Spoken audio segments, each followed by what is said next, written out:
Hello. Hello सभी प्रिय साथियों को नमस्कार, गुड मॉर्निंग, जय हिंद, जय भारत। कैसे हैं आप सब लोग साथियों? उम्मीद करता हूं आप सब स्वस्थ हो, सब मस्त हो, सब अपनी अपनी स्टडी में व्यस्त हो। आरडब्ल्यूए परिवार में आप सभी प्रिय साथियों का हार्दिक स्वागत एवं अभिनंदन है और स्वागत करने के लिए तैयार है आपका बड़ा भाई, आपका दोस्त, आपका साथी, आपका सहयोगी दीनदयाल पारीक। Very good. आ जाइएगा सभी दोस्त, जल्दी से सेशन को कंटिन्यू करते हैं। आ जाओ भाई, वेरी गुड। आ जाइए सभी साथी जल्दी से। सुनीता मीणा नमस्ते, वेरी गुड। राधे राधे, जय श्री कृष्णा नमस्ते। आ जाओ आ जाओ आ जाओ आ जाओ, very good. Radhe Radhe, Ram Ram, good morning, very good very good. Aarushi Sharma good morning. Priyanka Ram Ram. Saurabh Radhe Radhe. तो साथियों, अपने प्रमुख पठारों के बारे में कल चर्चा कर स्टार्ट की थी और कुछ पठारों के बारे में मैंने आपको मैप पर भी बताया था, ठीक है ना, कि कौन कौन सा पठार कहां कहां पर स्थित है। यही बातें अपने पढ़ रहे थे या कुछ और पढ़ रहे थे? बस यही बातें पढ़ रहे थे। और पठारों के बारे में मैंने आपको बता भी दिया था कि कौन कौन सा पठार कहां कहां पर स्थित है और मैप पर बताया था। आज इसके बारे में, उन पठारों के बारे में क्या करेंगे, लिखना स्टार्ट करेंगे। तो हेडिंग डाल देते हैं प्रमुख। आप भी हेडिंग डाल दो, मैं भी हेडिंग डाल दूंगा। प्रमुख पठार, प्रमुख है पठार। और कल की अपनी यही हेडिंग थी, प्रमुख पठार। इन्हीं के बारे में आज अपने को चर्चा करनी है।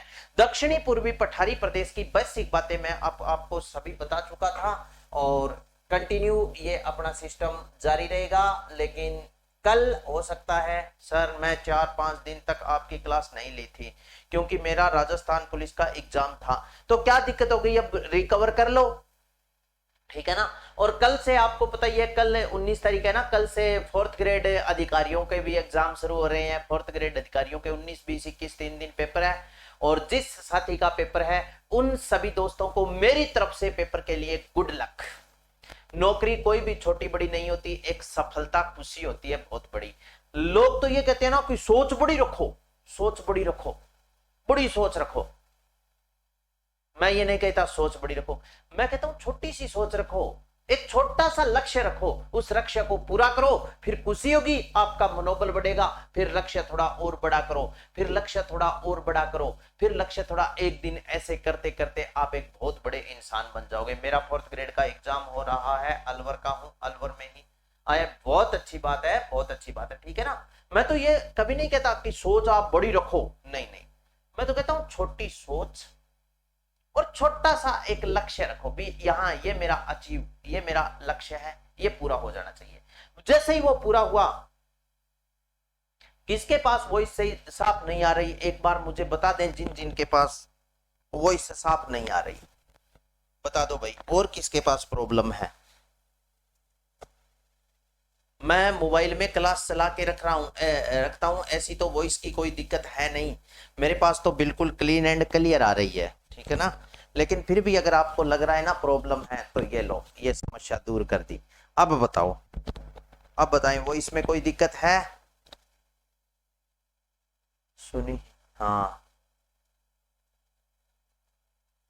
सर, आपका कैमरा ऊपर से ऊपर कब लगने लग गया?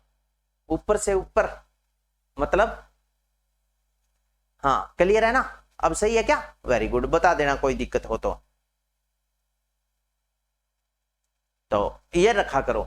जैसे एक छोटा सा लक्ष्य है अपना, छोटा सा लक्ष्य पूरा होते ही कितनी खुशी होती है, बताओ हाँ या ना। उस खुशी के मारे अपने लक्ष्य बड़ा करते हैं। बड़ा सोच लिया, जैसे मान लो बहुत बड़ा सोच लिया, हाँ सही आ रही है क्या? Very good. बहुत बड़ा नहीं, मैं तो कहता हूं छोटा सा सोचो, छोटा सा लक्ष्य रखो, वो पूरा हो फिर खुशी होती है, फिर थोड़ा और लक्ष्य बड़ा करो। अब जैसे ही मान लो लक्ष्य इतना बड़ा सोच लिया और पूरा करने के लिए आपने उम्र लगा दी, लेकिन वो लक्ष्य पूरा नहीं होता, बताओ वो लक्ष्य क्या काम का? सही है ना। उसके मारे आदमी टेंशन में रहता है। छोटा लक्ष्य होगा तो टेंशन खत्म होगी, हाँ यार मेरा पूरा हो गया, मैं खुश हूं।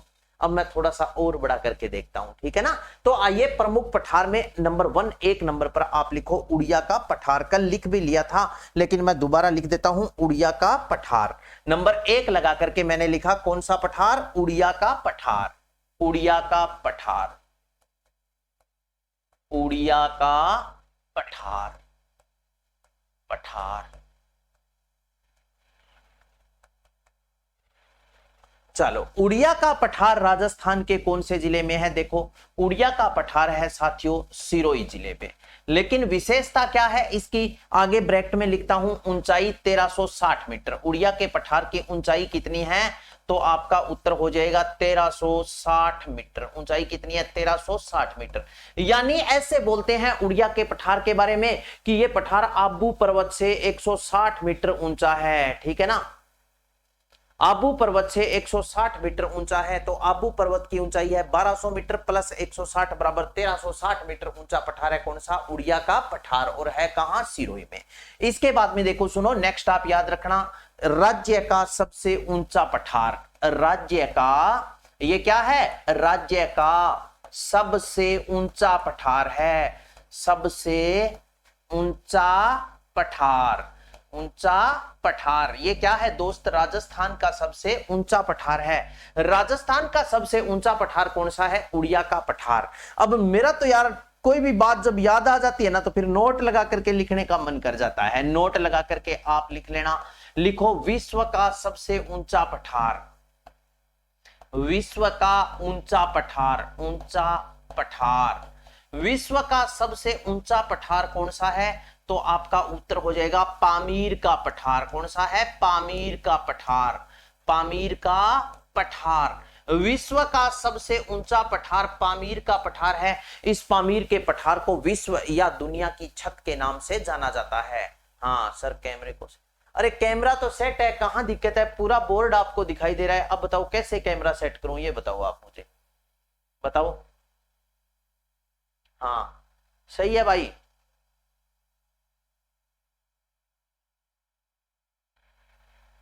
दीपेंद्र सिंह, यार ये तो मैं नहीं कह सकता, लेकिन ये कह सकता हूं 100% पेपर ना मिलकर के आपको 80% के आसपास तो मिल ही जाएगा, ठीक है ना। मेरे पढ़ाई हुए में से पेपर पास होगा या नहीं होगा, ये इस चीज का आपको पता करना है तो आप मेरे से मत पूछो, ठीक है ना। आप एक काम कीजिए, गूगल आपको बहुत कुछ प्रोवाइड करवा रहा है, आप गूगल से राजस्थान के पेपर डाउनलोड कर लो, ठीक है ना। जैसे राजस्थान में जो जो पेपर हुए आप डाउनलोड कर लो। मैं ये कहूंगा ना कि मेरे पढ़ाई हुए में से आप ये हो जाओगे वो हो जाओगे, नहीं, मैं फालतू बातें ये करता ही नहीं हूं, ऐसी बात। मैं इतना जरूर कहूंगा कि आप गूगल से पेपर डाउनलोड कर लो। हाँ अरे बता रहा हूं, एक बार रुको। पामीर विश्व का सबसे ऊंचा पठार है, पामीर का पठार। पामीर का पठार, इसे विश्व या दुनिया की छत के नाम से जाना जाता है। और पामीर का पठार तिब्बत में है, तिब्बत में। और इसका यहां इसे कहते हैं पठारों की गांठ, समझ गए? तिब्बत का ये पामीर का पठार, ठीक है। ये है विश्व का सबसे ऊंचा पठार, दुनिया या विश्व की छत है। बात ये कर रहे थे कि आप गूगल से पेपर डाउनलोड कर लो और आप उन पेपरों में देखो कि जितना मैटर मैंने पढ़ाया क्या वहां से प्रश्न निकला वो उन पढ़ाए हुए मैटर में से है या नहीं है। पेपर पड़ जाएगा, डिपेंड आप पर करेगा आप कितना याद कर रहे हो। नेक्स्ट लिखो, भारत का सबसे ऊंचा पठार कौन सा है बताओ? भारत का सबसे ऊंचा पठार, भारत का सबसे ऊंचा पठार, सबसे ऊंचा पठार, ऊंचा पठार। भारत का सबसे ऊंचा पठार कौन सा है? तो आपका उत्तर हो जाएगा लद्दाख का पठार, लद्दाख का पठार। भारत का सबसे ऊंचा पठार तो लद्दाख का पठार है, जबकि विश्व का सबसे ऊंचा पठार है पामीर का पठार, जिसे विश्व या दुनिया की छत कहा जाता है, पठारों की गांठ भी कहा जाता है। नंबर 2 पर आप लिखो आबू का पठार, आबू का पठार। नंबर 2 पर लिखेंगे आबू का पठार, आबू का पठार, आबू का पठार। अगर मैं आपसे पूछूं कि ये आबू का पठार कहां है तो आपका उत्तर क्या होगा? आबू का पठार राजस्थान के कौन से जिले में है? आबू का पठार है राजस्थान के सिरोही जिले में, ठीक है, ये दूसरा सबसे ऊंचा पठार है और इसकी ऊंचाई आपसे पूछ ले कितनी है, तो आबू के पठार की ऊंचाई है 1200 मीटर। उड़िया का पठार आबू पर्वत से 160 मीटर ऊंचा है, तो उड़िया का पठार 1360 मीटर ऊंचा, आबू का पठार सिरोही में इसकी ऊंचाई कितनी है, 1200 मीटर ये ऊंचा है। समझ गए। नंबर 3 पर मोस्ट इंपोर्टेंट है, हैज का निशान लगा के लिख रहा हूं, बोराट का पठार। कल मैंने आपको मैप पर बता दिया था, ठीक है ना। नंबर 3 पर आएगा कौन सा पठार, बोराट का पठार। बोराट का पठार, बोराट का पठार, बोराट का पठार। बोराट का पठार कहां से कहां तक फैला है अगर आपसे पूछ ले तो यह साथियों कुंभलगढ़ राजसमंद से लेकर के और गोगुंदा उदयपुर तक फैला हुआ है। हैज का निशान लगा लेना भाई, पेपर में छपेगा, ध्यान रखना। बोराट का पठार कुंभलगढ़ कहां से कहां तक है, कुंभलगढ़। और ये कुंभलगढ़ कहां पड़ता है, कुंभलगढ़ राजसमंद में है, कुंभलगढ़ राजसमंद। कुंभलगढ़ राजसमंद से लेकर के और ये फैला है कुंभलगढ़ राजसमंद से लेकर के गोगुंदा, और ये गोगुंदा कहां पड़ता है, गोगुंदा पड़ता है उदयपुर में, ठीक है ना, गोगुंदा उदयपुर। कुंभलगढ़ राजसमंद से लेकर के गोगुंदा उदयपुर तक फैला हुआ पठारी क्षेत्र कहलाता है बोराट का पठार, ठीक है ना। इस बोराट के पठार की अगर आपसे पूछ ले औसतन ऊंचाई कितनी है, तो आप याद रखना इसकी औसतन ऊंचाई है 920 मीटर, ठीक है, याद रखना औसतन ऊंचाई, औसतन ऊंचाई, औसतन ऊंचाई। इसकी औसतन ऊंचाई कितनी है, तो आपका उत्तर हो जाएगा लगभग 950 मीटर के आसपास। लेकिन एक बात ध्यान पूर्वक देख लो, आप गूगल पर देख करके मेरे पास मैसेज मत करना, क्योंकि वहां आपको लिखी होगी इसकी औसतन ऊंचाई 1225 मीटर है। अगर कुंभलगढ़ चोटी की ऊंचाई 1225 मीटर के आसपास है, लेकिन कुंभलगढ़ बोराट के पठार की नहीं है, और इसकी औसतन ऊंचाई आपसे पूछ ले,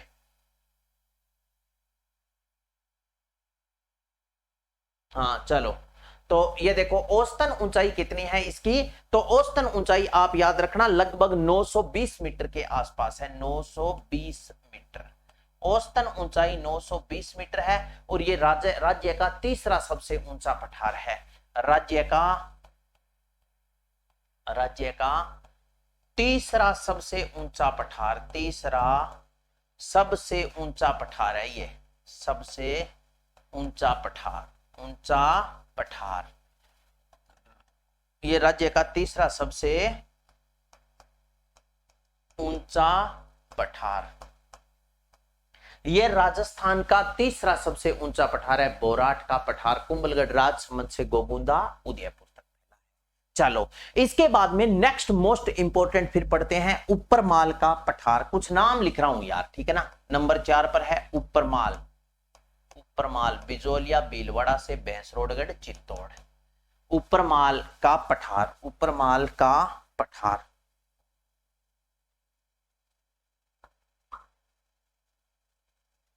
ऊपरमाल का पठार, ऊपरमाल का पठार।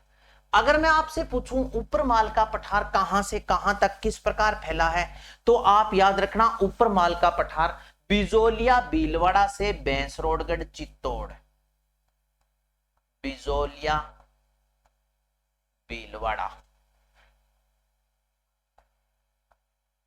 बिजोलिया भीलवाड़ा से शुरू होता है और कहां तक फैला है, भैंसरोडगढ़, भैंसरोडगढ़, भैंसरोडगढ़ कहां पड़ता है, भैंसरोडगढ़ चित्तौड़, बिजोलिया भीलवाड़ा से भैंसरोडगढ़ चित्तौड़ तक फैला हुआ पठारी क्षेत्र क्या कहलाता है, अगर आपसे पूछ लिया जाए तो यह है ऊपरमाल का पठार, ठीक है। बहुत ही इंपॉर्टेंट है, हैज का निशान नहीं लगाया क्या, ये लो लगा दिया, ऊपरमाल का पठार। इसके बाद में नेक्स्ट आ जाता है बिजासन का पठार। नंबर 5 पर लिखो बिजासन का पठार, बिजासन, बिजासन का पठार कहां है, बिजासन का पठार।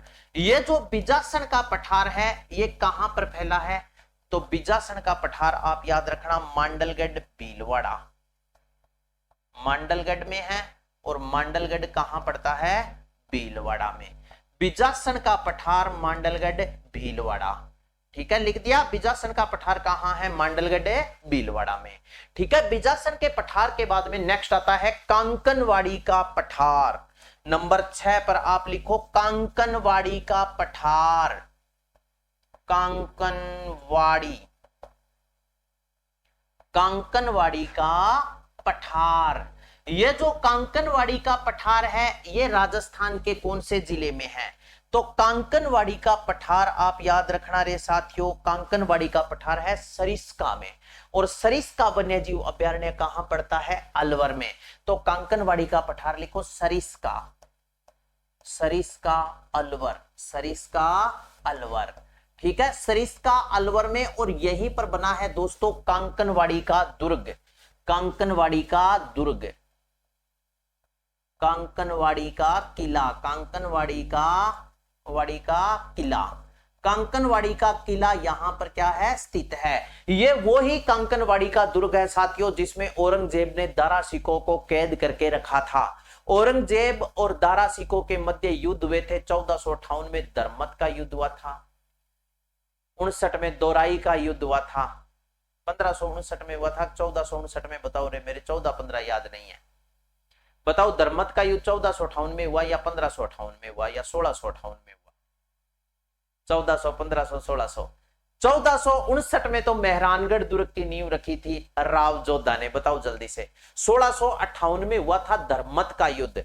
धर्मत का मैदान मध्य प्रदेश के उज्जैन में पड़ता है, हाँ या ना? धर्मत का युद्ध हुआ था। और 59 में हुआ था कौन सा? 1659 में दोराई का युद्ध। अरे दोराई का नहीं, दो भाई का युद्ध था। क्या याद रखना है?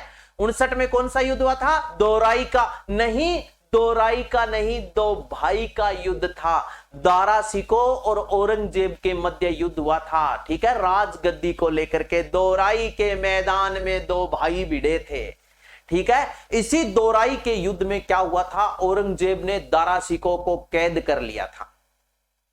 पहले क्या हुआ कि युद्ध में औरंगजेब ताकतवर था, दारा सिकों कमजोर था। तो दारा सिकों रणभूमि छोड़ करके भागा। याद रखना, दारा छुपा था तारा में। क्या याद रखना है? दारा छुपा था तारा में। दारा सिकों जाकर के छुप गया था कहां पर? तारागढ़ दुर्ग। तारागढ़ दुर्ग पड़ता है अजमेर में। दारा छुपा था तारा में, लेकिन जो ताकतवर होता है वो छुपने नहीं देता। दारा की कॉलर पकड़ी औरंगजेब ने और गल्बो पकड़ के ले गयो और इसी कांकनवाड़ी के दुर्ग में कैद करके रखा था। क्या करके रखा था? बंदी बना लिया था। कांकनवाड़ी का किला, कांकनवाड़ी का पठार यहीं पर है, सरिस्का वन्यजीव अभयारण्य। और यह कांकनवाड़ी का पठार सरिस्का वन्यजीव अभयारण्य के पास में पड़ता है। और सरिस्का वन्यजीव अभयारण्य कहां है? अलवर में। राजस्थान की दूसरी टाइगर रिजर्व सबसे बड़ी यहां पर है। राजस्थान की सबसे टाइगर दूसरी नहीं है, राजस्थान का सबसे बड़ा टाइगर प्रोजेक्ट है सरिस्का। 1820 वर्ग किलोमीटर के आसपास फैला है। अलवर, कोटपुतली, बहरोड, जयपुर, खैरथल, तिजारा तक का क्षेत्र इसमें शामिल है। हाँ, तारागढ़ दुर्ग एक अजमेर में पड़ता है, एक तारागढ़ दुर्ग बूंदी में पड़ता है। ये तारागढ़ दुर्ग, हाँ तारागढ़ दुर्ग अजमेर वाले में जाकर के छुपा था। तारा छुपा था तारा में, दारा छुपा था तारा में। तो कांकनवाड़ी का पठार हो गया। इसके बाद में नेक्स्ट आता है मानदेसरा का पठार। नंबर 7 लगा करके लिखो मानदेसरा का पठार। मानदेसरा का पठार, मानदेसरा, मानदेसरा का पठार। अगर मैं आपसे ये पूछूं कि ये मानदेसरा का पठार कहां है, तो भाई ये मानदेसरा का पठार राजस्थान के कौन से जिले में है? भैंसरोडगढ़, चित्तौड़गढ़, भैंसरोडगढ़। और ये भैंसरोडगढ़ कहां पड़ता है? चित्तौड़गढ़ में। तो याद रखना मानदेसरा का पठार भैंसरोडगढ़ है, चित्तौड़गढ़ है। नेक्स्ट इसके बाद में याद रखना मेसा का पठार। 8 नंबर पर आप लिखो मेसा जैसा कोई नहीं, मेसा का पठार है। मेसा का पठार भी कहां पर है साथियों? चित्तौड़गढ़ है। और चित्तौड़गढ़ दुर्ग मेसा के पठार पर बना हुआ है, चित्तौड़गढ़। ठीक है, मेसा के पठार की ऊंचाई लिख लेना, पेपर में पूछी जाएगी तो आपसे पूछ ले मेसा के पठार की ऊंचाई कितनी है, तो आपका उत्तर हो जाएगा 620 मीटर। मेसा के पठार की ऊंचाई 620 मीटर है। मेसा जैसा कोई नहीं, ठीक है ना। हाँ ठीक है, तो मेसा का पठार चित्तौड़गढ़ ऊंचाई कितनी है? 620 मीटर। मोस्ट इंपोर्टेंट पठार फिर लिख रहा हूं, 9 नंबर लगा करके हैज का निशान लगा दिया, लसाड़िया का पठार। लसाड़िया, लसाड़िया का पठार, लसाड़िया का पठार। ये फिर दोस्तों वेरी वेरी इंपोर्टेंट है, लसाड़िया का पठार। लसाड़िया का पठार है कहां? मोस्ट इंपोर्टेंट है, तो ये है कहां साथियों? याद रखना, जय संबंध झील, जय संबंध झील, जय संबंध, जय संबंध झील। और ये जय संबंध झील कहां पड़ती है? जय संबंध झील है सलूम्बर में, सलूम्बर। जय संबंध झील कहां पड़ती है? सलूम्बर। जय संबंध झील के उत्तर पूर्वी भाग में, उत्तर पूर्वी भाग में, उत्तर पूर्वी भाग में, भाग में फैला, फैला कटा फटा पठारी क्षेत्र, कटा फटा, कटा फटा पठारी क्षेत्र, पठारी क्षेत्र है, ठीक है। कटा फटा पठारी क्षेत्र यानी बीच में क्या है? गैप है, पठारों के बीच में यानी गैप है। अरे पर्सन इसी प्रकार अगर आरपीएससी आपका एसआई का पेपर लेगी ना, आरपीएससी लेगी, इसमें कोई संदेह नहीं है दोस्तों। आरपीएससी आपका एसआई का पेपर लेगी और एसआई के पेपर में इसी प्रकार पूछा जाएगा कि जय संबंध झील के उत्तर पूर्वी भाग में फैला कटा फटा पठारी क्षेत्र क्या कहलाता है? तो आपका उत्तर होगा लसाड़िया का पठार, ठीक है। चलो इसके बाद में नेक्स्ट आता है बोमट का पठार। बोमट का पठार नंबर 10 पर है, बोमट का पठार। एक बोराट लिखा था, अब मैंने बोमट लिखा है, बोमट का पठार। ये बोमट का पठार कहां है? याद रखना, सिरोही उदयपुर, हैज का निशान लगा रहा हूं इसके भी। सिरोही उदयपुर व डूंगरपुर में फैला, सिरोही उदयपुर व, सिरोही उदयपुर डूंगरपुर, सिरोही उदयपुर डूंगरपुर में फैला, में फैला, फैला, फैला भील आबादी वाला, भील आबादी वाला पठारी क्षेत्र, भील आबादी, भील आबादी वाला पठारी क्षेत्र, पठारी क्षेत्र। सिरोही उदयपुर व डूंगरपुर में फैला भील आबादी वाला पठारी क्षेत्र क्या कहलाता है? बोराट का पठार। और ये कहां फैला है? सिरोही उदयपुर व डूंगरपुर जिले में फैला भील आबादी वाला पठारी क्षेत्र किस नाम से जाना जाएगा?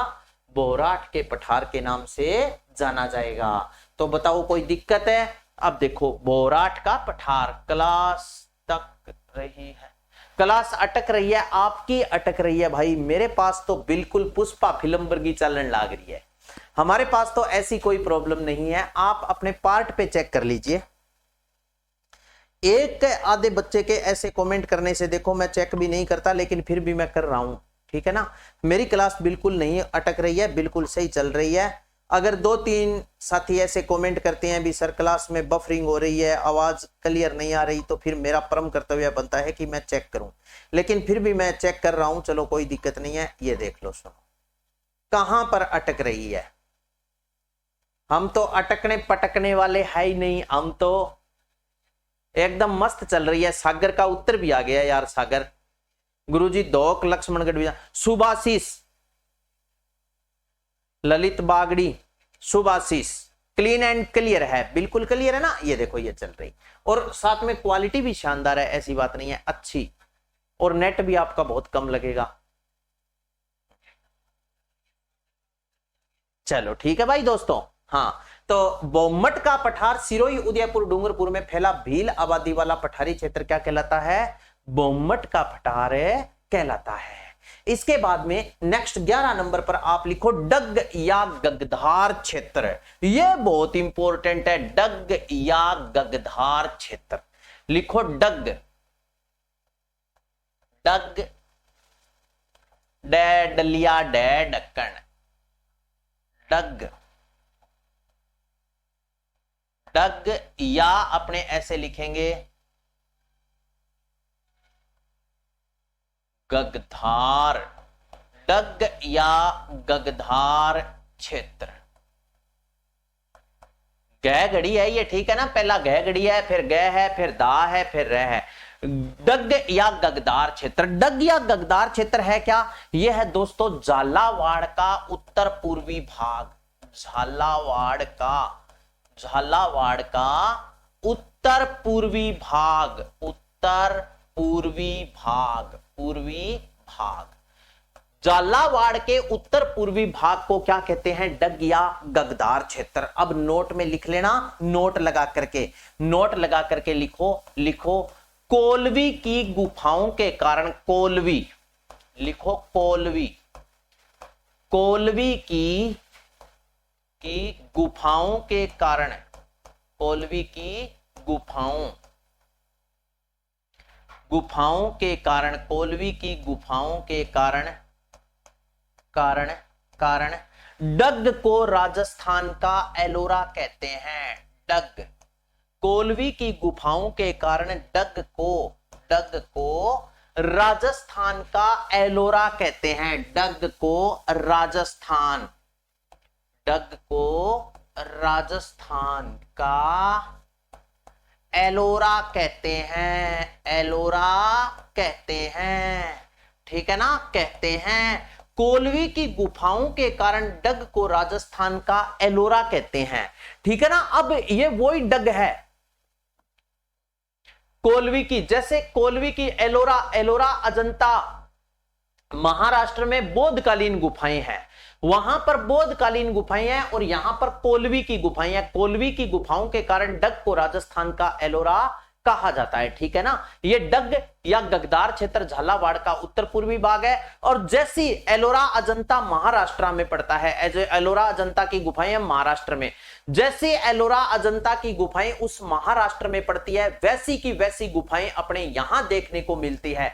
इन गुफाओं के कारण ही इस डग को राजस्थान का एलोरा कहा जाता है। बताओ कोई दिक्कत नहीं है ना। तो कोल्वी की गुफाओं के कारण डग को क्या कहा जाता है? राजस्थान का एलोरा कहा जाता है।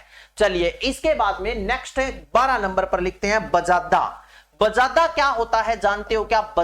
बजादा, ये बहुत इंपॉर्टेंट है।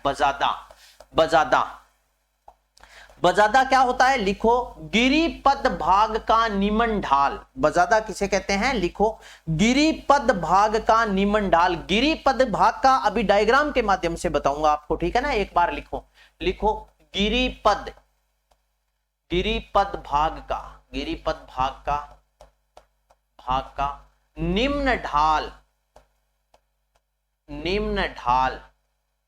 निम्न ढाल, गिरिपद भाग का निम्न ढाल जिसमें मृदा मतलब मिट्टी, मृदा या मिट्टी का जमाव हो जाता है।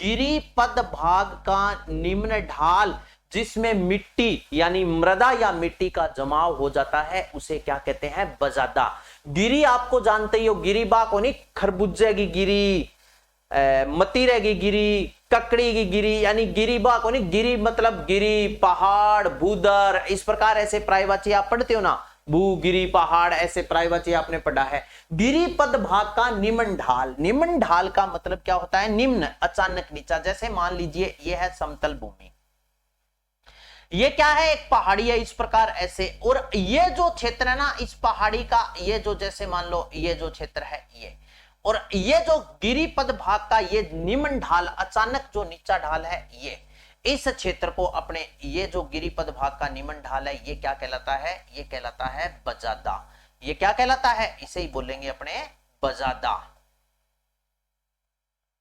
गिरिपद भाग का निम्न ढाल जिसमें जलोढ़ मृदा का जमाव हो जाता है, इसे बजादा कहा जाता है। ये क्या कहलाता है? बजादा।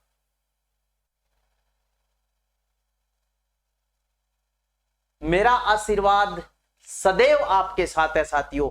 देखो सुनो, एक बात बताता हूं, हर इंसान, जैसे मान लीजिए कोई भी इंसान जैसे मान लो कोई भी काम कर रहा है, उसमें उसका कोई ना कोई स्वार्थ जरूर होता है, बताओ हाँ या ना?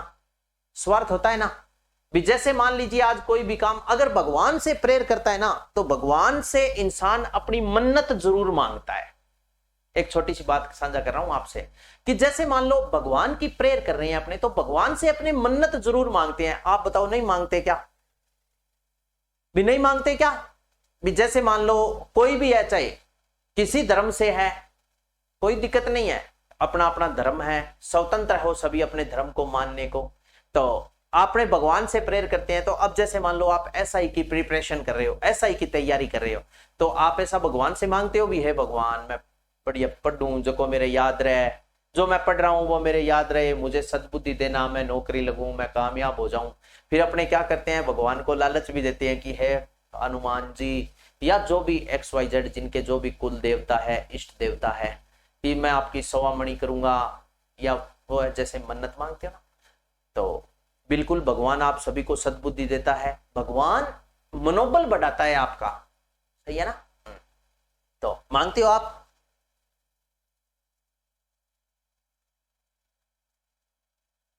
अब मैंने मूंछें रखनी बंद कर दी, छोड़ो मूंछों को, छोड़ो चलो। तो मांगते हैं ना अपने मन्नत।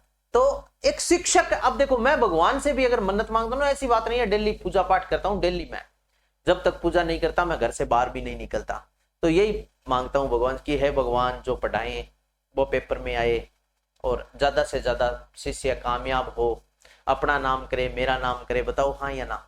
अब मैंने तो मेरे लिए तो कुछ, तभी तो कहते हैं शिक्षक उस दीपक के समान है जो स्वयं जलकर दूसरों को प्रकाश देता है, हाँ या ना? तो मन्नत भी आपके लिए ही मांगी, मैंने तो भगवान से कुछ नहीं मांगा, मेरे लिए आपके लिए ही मांग रहा हूं, बताओ सही है ना? सबसे बड़े गुरु माँ बाप है, जिन्हें आप जैसे गुरु के पास पढ़ने के लिए भेजा है। बिल्कुल बिल्कुल सही है, ठीक है ना? डग, डग गिरिपद भाग का, डग या गगदार ये क्षेत्र है, डग। हाँ,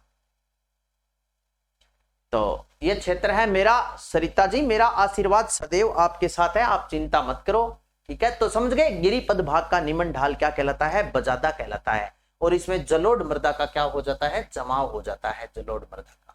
तो ये थे प्रमुख है पठार। इसके बाद में अब अपने पढ़ते हैं दक्षिणी पूर्वी पठारी प्रदेश के प्रमुख है दर्रे। आज मैं पूरा करना है वो दक्षिणी पूर्वी पठारी प्रदेश। नेक्स्ट क्या पढ़ेंगे? दक्षिणी पूर्वी पठारी प्रदेश के प्रमुख दर्रे। तो आप हेडिंग डालो दक्षिणी पूर्वी पठारी प्रदेश के, दक्षिणी पूर्वी पठारी प्रदेश के, पठारी प्रदेश के दक्षिणी पूर्वी पठारी प्रदेश के प्रमुख दर्रे,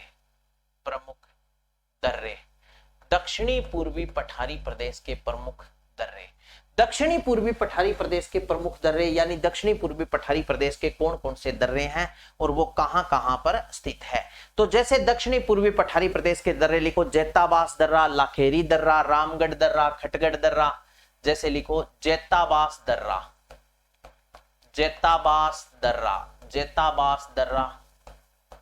लाखेरी दर्रा,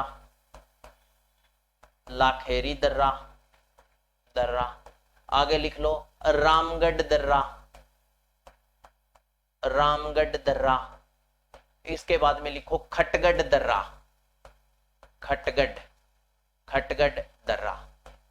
ठीक है? जैताबास कौन सा लिखा? जैताबास दर्रा, लाखेरी दर्रा, रामगढ़ दर्रा, खटगढ़ दर्रा, ये सारे के सारे दर्रे जो राजस्थान के कौन से जिले में पड़ते हैं? तो लिखो ये सारे के सारे दर्रे हैं बूंदी में। कहां पर है? बूंदी में। जैताबास दर्रा, लाखेरी दर्रा, रामगढ़ दर्रा, खटगढ़ दर्रा, ये कहां है? बूंदी में। इसके बाद में शाहबाद दर्रा अगर आपसे पूछ ले तो शाहबाद दर्रा कहां है? लिखो शाहबाद दर्रा 12। आगे लिख लो शाहबाद उच्च भूमि भी 12 में है। शाहबाद दर्रा ये राजस्थान के कौन से जिले में है? तो शाहबाद दर्रा लिख दो 12 जिले में है। शाहबाद दर्रा कहां है? 12 में। शाहबाद दर्रा कहां है? 12 जिले में पड़ता है। शाहबाद उच्च भूमि भी कहां है? 12 में। तो इतने दर्रे आपने याद रखने हैं। दर्रे मैंने आपको बता दिया था, इनको इंग्लिश में पास बोला जाता है। नेक्स्ट आप हेडिंग डाल लीजिए अन्य प्रमुख पहाड़ियां। तो हेडिंग डालो अन्य प्रमुख पहाड़ियां। मैं भी हेडिंग डाल देता हूं अन्य प्रमुख पहाड़ियां। अन्य प्रमुख पहाड़ियां। अन्य प्रमुख पहाड़ियां। अन्य प्रमुख पहाड़ियां कौन कौन सी पहाड़ियां कहां कहां पर स्थित है? अन्य प्रमुख पहाड़ी में नंबर 1 पर आप लिखो श्यानन की पहाड़ी, बहुत इंपॉर्टेंट है ये। श्यानन की एक ही पहाड़ी है चूरू में, लिखो श्यानन। श्यानन ना लिख दियो, श्यानन लिखना है, श्यानन लिखो। श्यानन की पहाड़ी, श्यानन की पहाड़ी। और ये श्यानन की पहाड़ी राजस्थान के कौन से जिले में है? तो आपका उत्तर हो जाएगा श्यानन की पहाड़ी कहां है? चूरू में। श्यानन की पहाड़ी चूरू। उदयनाथ पहाड़ी राजगढ़ी पहाड़ियां, नंबर 2 पर लिखो उदयनाथ। उदयनाथ कोमा राजगढ़ी, राजगढ़ पहाड़ियां, राजगढ़ पहाड़ियां।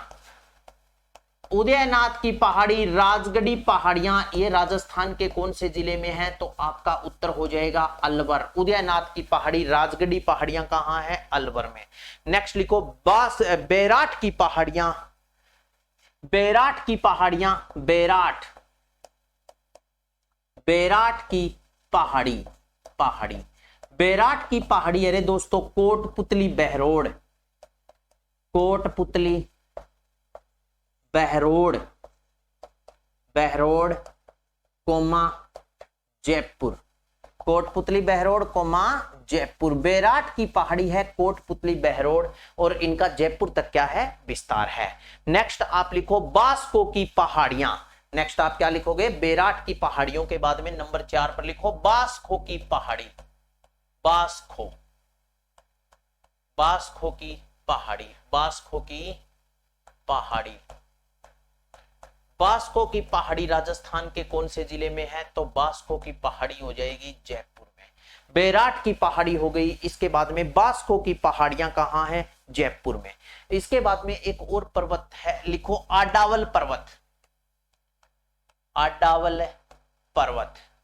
आडावल पर्वत राजस्थान के कौन से जिले में है? तो आपका उत्तर हो जाएगा आडावल पर्वत तो जी राजस्थान के बूंदी जिले में है। आडावल पर्वत कहां है? बूंदी में।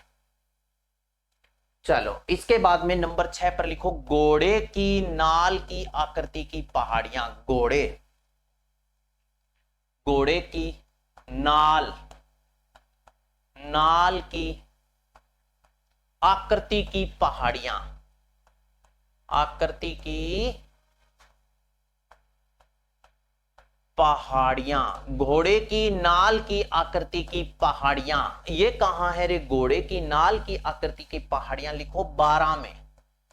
घोड़े की नाल आप जानते हो क्या क्या होता है? घोड़े की नाल, जैसे घोड़े की नाल का मतलब है, हाँ, घोड़े का जो पैर होता है ना उसे बोलते हैं, हाँ।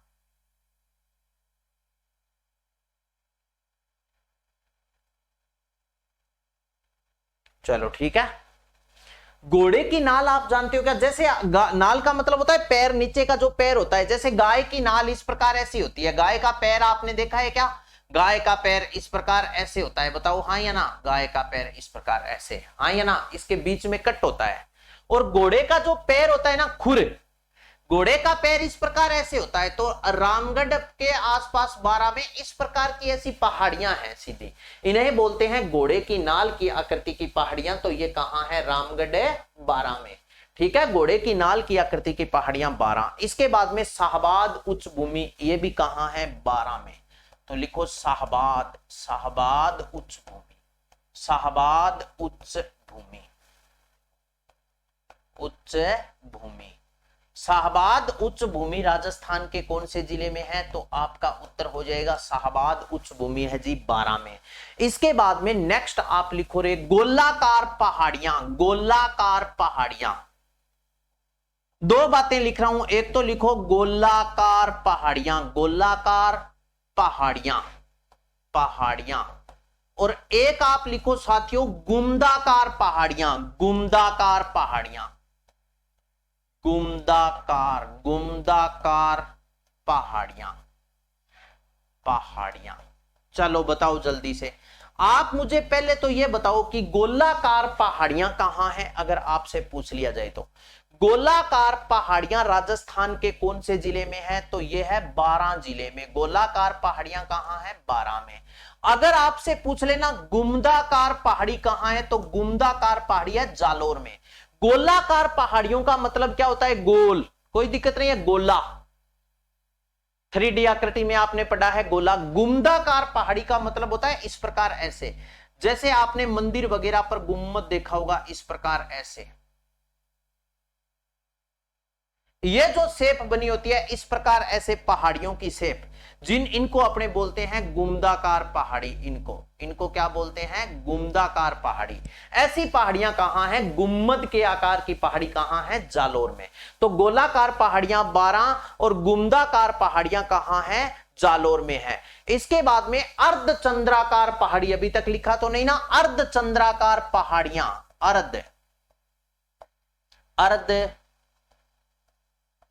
अर्धचंद्राकार पहाड़ियां, अर्धचंद्राकार पहाड़ियां भूल गया यार मैं, बताओ आप कहां हैं। अर्धचंद्राकार पहाड़ियां लिखो बूंदी में, कहां पर है, बूंदी में। इसके बाद में लिखो 11 नंबर लगा करके लिखो सर्पाकार पहाड़ियां, सर्पाकार सापदाई, सर्पाकार पहाड़ियां। तो सर्पाकार पहाड़ियां हैं, लिखना सेंद्रा। और ये सेंद्रा कहां पड़ता है, सेंद्रा स्टेशन पड़ता है पाली में। तो आपने क्या लिखा, सर्पाकार पहाड़ियां कहां हैं, सेंद्रा में है, और सेंद्रा कहां पड़ता है, पाली में। तस्त्री नुमा पहाड़ी, और याद रख लेना तस्त्री नुमा पहाड़ी कहां है, तस्त्री नुमा पहाड़ी तो उदयपुर में है, मैंने आपको लिखाया ही था, गिरवा उदयपुर। तस्त्री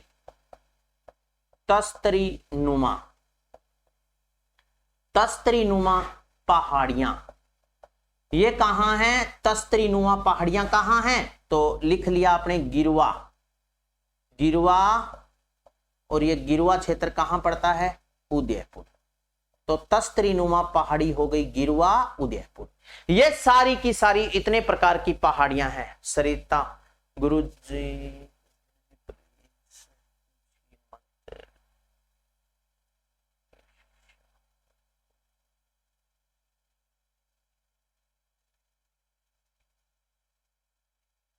तो ये है प्रमुख पहाड़ियां जिनके बारे में आपको पता होना चाहिए। तो साथियों दक्षिणी पूर्वी पठारी प्रदेश और पहाड़ियां कंप्लीट हो गई। आप मुझे जल्दी से ऐसे सूचित करके, दिल भेज करके और सूचित करके बताएं कि यहां तक आपके सारी बातें अच्छे से समझ में आई क्या। अब मैं पूर्वी मैदानी भाग की चर्चा आपसे साझा करूंगा। तो नेक्स्ट मैं हेडिंग डाल देता हूं साथी, पूर्वी मैदानी प्रदेश। यहां पर मैंने हेडिंग डाल दी पूर्वी मैदानी प्रदेश, पूर्वी मैदानी प्रदेश, पूर्वी मैदानी प्रदेश। चलिएगा ये लो, ये रही हेडिंग पूर्वी मैदानी प्रदेश। ये अपने पढ़ेंगे एक बार। Very good Dimple Chaudhary, Aarti Kumari, very good very good. आने दो उत्तर जल्दी से। हाँ ठीक है, very good very good very good very good. चलो भाई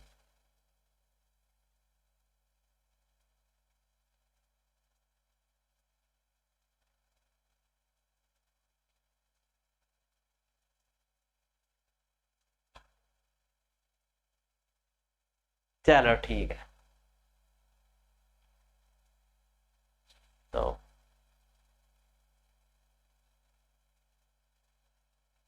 ठीक है ठीक है, अब आ जाओ। दक्षिणी पूर्वी पठारी प्रदेश कंप्लीट हो गया और पूर्वी मैदानी प्रदेश की चर्चा क्या करेंगे, स्टार्ट करेंगे। तो दोस्तों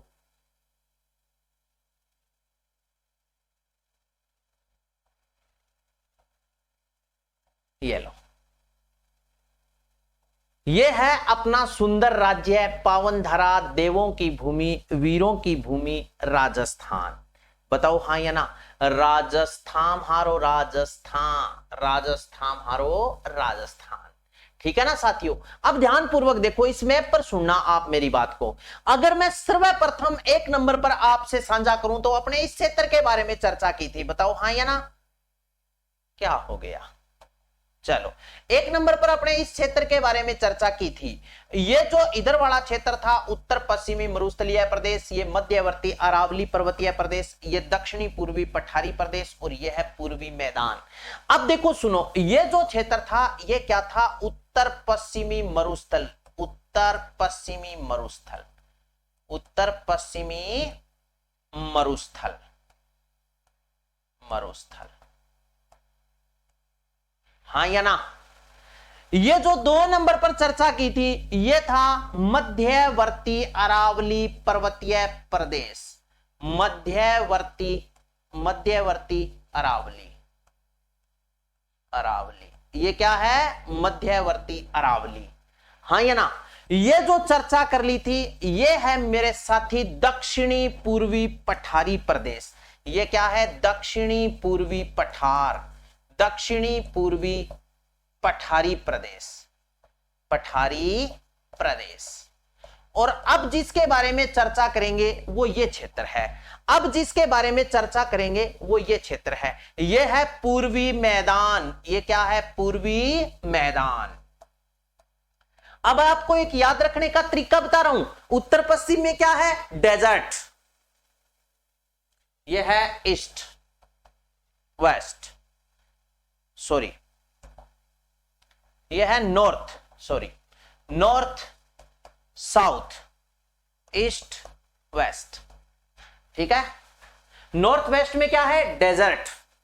तो उत्तर पश्चिमी मरुस्थल, मिड अरावली माउंटेन, और यह है दक्षिणी पूर्वी पठार। और अब बात करेंगे पूर्वी प्लान, पूर्वी मैदान के बारे में चर्चा करेंगे। प्लेन मतलब मैदान।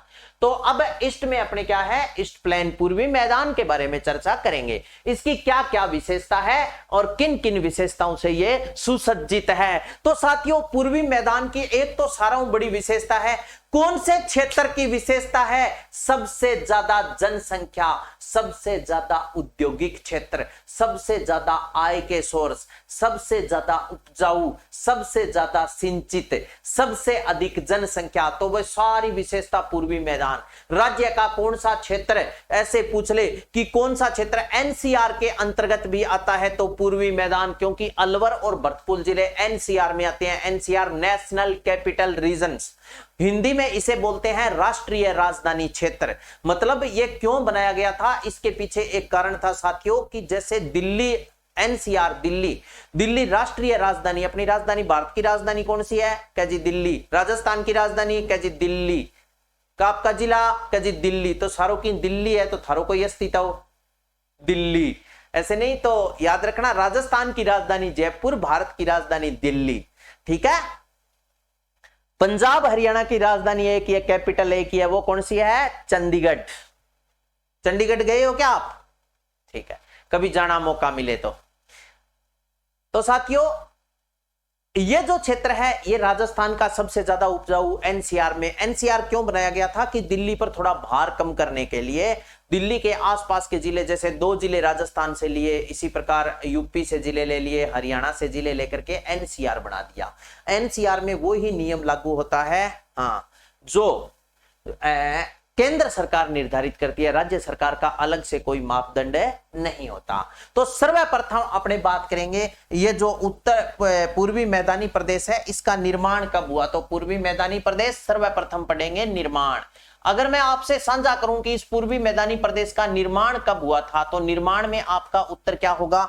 इसका निर्माण हुआ था दोस्तों जिस समय उत्तर पश्चिमी मरुस्थलीय प्रदेश का निर्माण हुआ उसी समय इसका निर्माण हुआ था। तो हो गया नियोजोइक महाकल्प के प्लीस्टोसीन युग में। निर्माण लिखो नियोजोइक, नियोजोइक महाकल्प, नियोजोइक महाकल्प के प्लीस्टोसीन युग में, प्लीस्टोसीन, नियोजोइक महाकल्प के प्लीस्टोसीन युग में इस क्षेत्र का निर्माण नियोजोइक महाकल्प के प्लीस्टोसीन युग में हुआ था। नेक्स्ट देखो, अब कुछ बातें और आ जाएगी, जैसे इसका क्षेत्रफल कितना है। क्षेत्रफल, क्षेत्रफल के बाद में अपने पढ़ेंगे जनसंख्या, क्षेत्रफल में एक बात लिखनी है यार, हाँ ठीक है, जनसंख्या को थोड़ा नीचे लेके आते हैं। क्षेत्रफल, जनसंख्या, जनसंख्या के बाद में पढ़ेंगे अवशेष, अवशेष के बाद में पढ़ेंगे मिट्टी, मिट्टी के बाद में पढ़ेंगे, चलो एक बार क्षेत्रफल। इसका साथियों क्षेत्रफल कितना है अगर मैं आपसे पूछूं तो इसका क्षेत्रफल है 23%, 23%। और जनसंख्या यहां पर निवास करती है 39%। इसके आगे ब्रैकेट में देखो सर्वाधिक जनघनत्व, सर्वाधिक, सर्वाधिक जनघनत्व, जनघनत्व इस क्षेत्र का दोस्तों क्या है, सबसे ज्यादा जनघनत्व है, ठीक है ना, 39। पॉपुलेशन डेंसिटी, पॉपुलेशन डेंसिटी क्या है, सबसे ज्यादा है, सबसे ज्यादा पॉपुलेशन डेंसिटी है, यहां पर 39% जनसंख्या निवास करती है, सबसे ज्यादा जनघनत्व। और क्षेत्रफल कितना है इसका, 23% है। इसके बाद में यह क्षेत्र अवशेष माना जाता है टेथिस सागर का। किसका अवशेष है, टेथिस सागर, टेथिस सागर का अवशेष माना जाता है। और मिट्टी पूछ ले आपसे तो यहां पर जलोढ़ मिट्टी का क्या है, विस्तार है, जलोढ़ मिट्टी। इस क्षेत्र में किस प्रकार की मिट्टी पाई जाती है मैं आपसे पूछूं तो यहां पर जलोढ़ मिट्टी का क्या है, विस्तार है, ठीक है। मिट्टी कैसी है, जलोढ़ मिट्टी। के बाद में नेक्स्ट देखो सुनो, वनस्पति, वर्षा, फसल, वनस्पति, वनस्पति, वनस्पति के बाद में आप याद रखना वर्षा, वर्षा के बाद में याद रखना फसल, फसल के बाद में आप याद रख लेना वनस्पति हो गई, वर्षा हो गई, फसल हो गई, और बच गयो, ठीक है। क्षेत्रफल है जनसंख्या, अवशेष, मिट्टी, वनस्पति, वर्षा, फसल, जलवायु, जलवायु के बाद में आप याद रख लेना इसका ढाल, जलवायु, जलवायु के बाद में ढाल। तो यहां पर किस प्रकार की वनस्पति पाई जाती है अगर मैं आपसे पूछूं तो वनस्पति आप याद रखना पतझड़ वन है, यहां पर पतझड़ वन। पतझड़ वन वो होते हैं जो ऋतु आने पर पत्ते गिरा देते हैं। वर्षा यहां पर होती है 50 से 80 सेमी, 50 से 80 सेंटीमीटर यहां पर वर्षा होती है। प्रमुख फसल आपसे पूछ ले कौन सी है तो यहां की प्रमुख फसल है जैसे सरसों है, गेहूं है, जौ है, सरसों, गेहूं, जौ, ठीक है, ये इस क्षेत्र की प्रमुख फसल है। यहां पर जलवायु कैसी है तो आर्द्र प्रकार की जलवायु पाई जाती है। जलवायु कैसी है, आर्द्र। आर्द्र का मतलब है लगभग गर्मी सर्दी बराबर रहती है, गर्मी में ज्यादा गर्मी को नहीं है, सर्दी में ज्यादा सर्दी को नहीं है, ठीक है। अब ढाल, अब ढाल देखो सुनो, किसी भी क्षेत्र के ढाल का निर्धारण नदी बहाव के आधार पर किया जाता है। जैसे मैं आपसे एक नदी साझा करूं, जिस नदी का आपको अच्छे से पता है, कौन सी नदी, बाण गंगा, अर्जुन की गंगा, रुंडित नदी, ताला नदी के नाम से वो नदी जानी जाती है, ठीक है। उस नदी के बारे में चर्चा करेंगे। तो वो नदी देखो कौन सी है, बाण गंगा, अर्जुन की गंगा, रुंडित नदी, ताला नदी।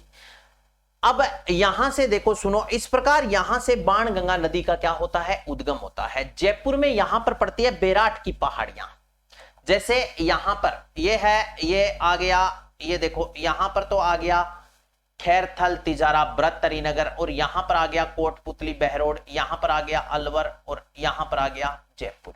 बेराट की पहाड़ियां जयपुर से निकलती है कौन सी नदी अगर मैं आपसे पूछूं तो बाण गंगा नदी, जो कोटपुतली बहरोड तक फैली है। यहां से निकलने के बाद में इस प्रकार ऐसे वो नदी चलती है, इस प्रकार ऐसे, कौन सी, बाण गंगा, अर्जुन की गंगा। जो देखो सुनो जयपुर, जयपुर के बाद में इसमें आ जाती है दौसा, दौसा के बाद में भरतपुर, और भरतपुर के बाद में यूपी में चली जाती है।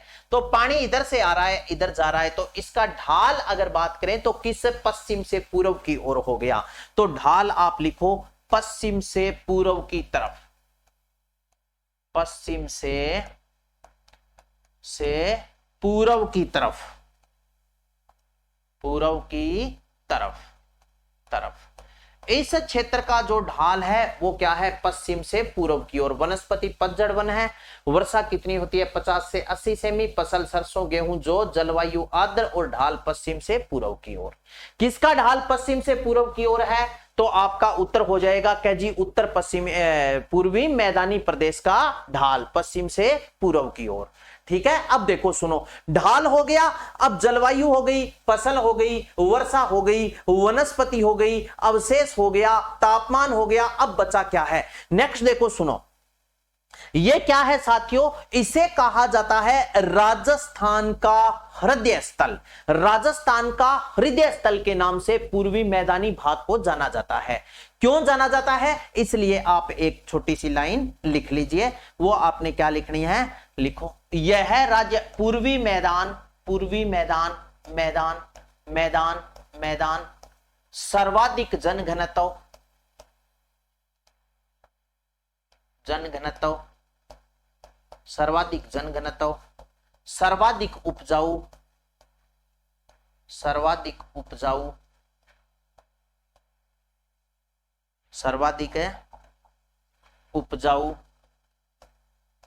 उपजाऊ, ठीक है, सर्वाधिक औद्योगिक, सर्वाधिक उद्योग, उद्योग, सर्वाधिक आय का साधन, सर्वाधिक आय का साधन, आय के साधन, आय, आय, आय के साधन, के साधन, साधन